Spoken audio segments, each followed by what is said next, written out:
Good morning, good afternoon, good evening. Day 23। आज हम start करेंगे टाइप 2 जिसका नाम है अर्थमेटिक सीक्वेंस। अब अर्थमेटिक सीक्वेंस होती क्या है? जब कोई भी नंबर या तो वो माइनस होता है या वो ऐड होता है तो उसे क्या कहते हैं? अर्थमेटिक सीक्वेंस कहते हैं। एग्जाम्पल लेते हैं, जैसे 2, 5, 8, 11, अप टू सोन। अब इसमें 2 में कितने ऐड हो रहे हैं कि 5 बन रहे हैं? 2 + 3 5। अब 5 में कितने ऐड हो रहे हैं कि 8 बन रहा है? 5 + 3 8। अब 8 में कितने ऐड हो रहे हैं कि 11 बन रहा है? 8 + 3 11। अब 11 में कितने ऐड हो रहे हैं कि 14 बन रहा है? 11 + 3 14। यानी कि इसमें कितने कितने ऐड हुए हैं? 3 ऐड हुए हैं। +3 क्यों हुए? ऐड हुए हैं यहाँ पे मैंने। ठीक है। अब अगर माइनस की बात करते हैं तो इसमें भी एक एग्जांपल ले लेते हैं। 50, 45, 40, 35 अप टू सोन। ठीक है। अब यहाँ पे 50 में से 45 माइनस करें तो कितने आएंगे? 5। 50 में से 45 5। अब 45 में से अगर 40 माइनस करो तो कितना आता है? 5। अब 40 में से अगर 35 माइनस करो तो कितना आता है? 5। यानी कि इसमें कितने कितने माइनस हो रहे हैं? -5 5। ठीक है। अब यहाँ पे हम फॉर्मूले से पहले कॉमन डिफरेंस की बात करते हैं कि कॉमन डिफरेंस क्या होता है।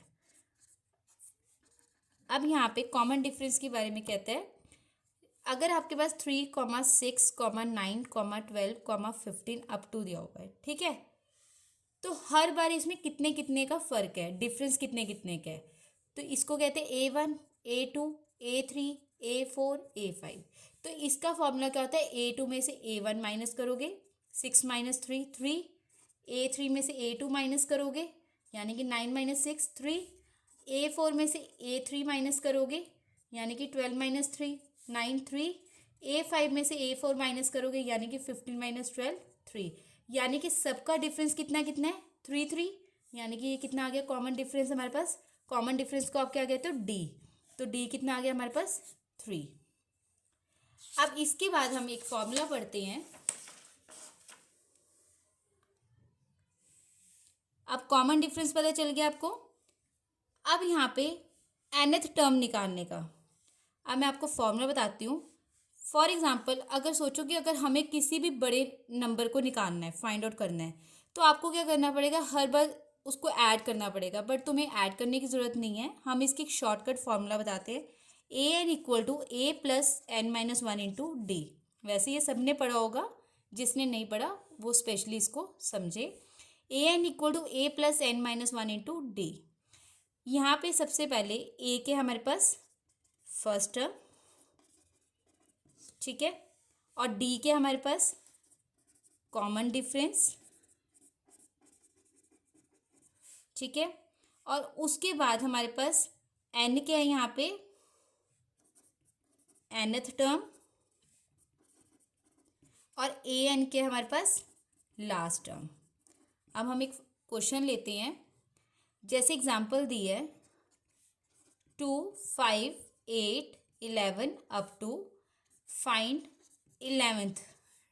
ठीक है, फाइंड 11th टर्म क्या होगी?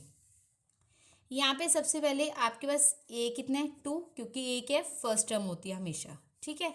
कॉमन डिफरेंस मैंने पीछे सिखाया था, ये A1 है, A2 है, यानी कि A2 - A1, A2 - A1 यानी कि 5 - 2 = 3। ठीक है। अब यहाँ पे 11th टर्म, यानी कि TH है जिसके पीछे, या RD है, वो क्या हो गया? N। यानी कि N कितना दिया होगा? 11। अब हमारे पास AN नहीं दिया। ठीक है। अब इस फॉर्मूले में हम क्या करेंगे? पुट करेंगे इसको। ठीक है। अगर हम इसको पुट करते हैं, an = a + n-1 × d। अब यहाँ पे a की वैल्यू क्या? 2 प्लस n की वैल्यू कितनी है हमारे पास? 11 - 1 इंटू डी की वैल्यू कितनी है? 3। यहाँ पे मेरे पास a की वैल्यू भी थी, d की वैल्यू भी थी, और n की वैल्यू भी थी। ठीक है। यहाँ पे आप इसको d = 3 ब्रैकेट में। ठीक है।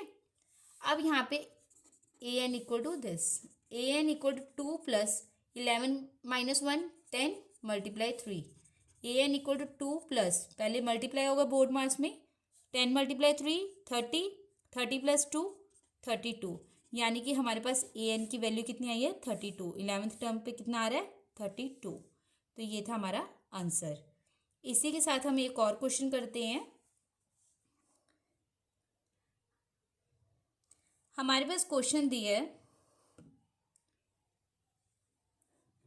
If 1,3,5,7 find 13th term.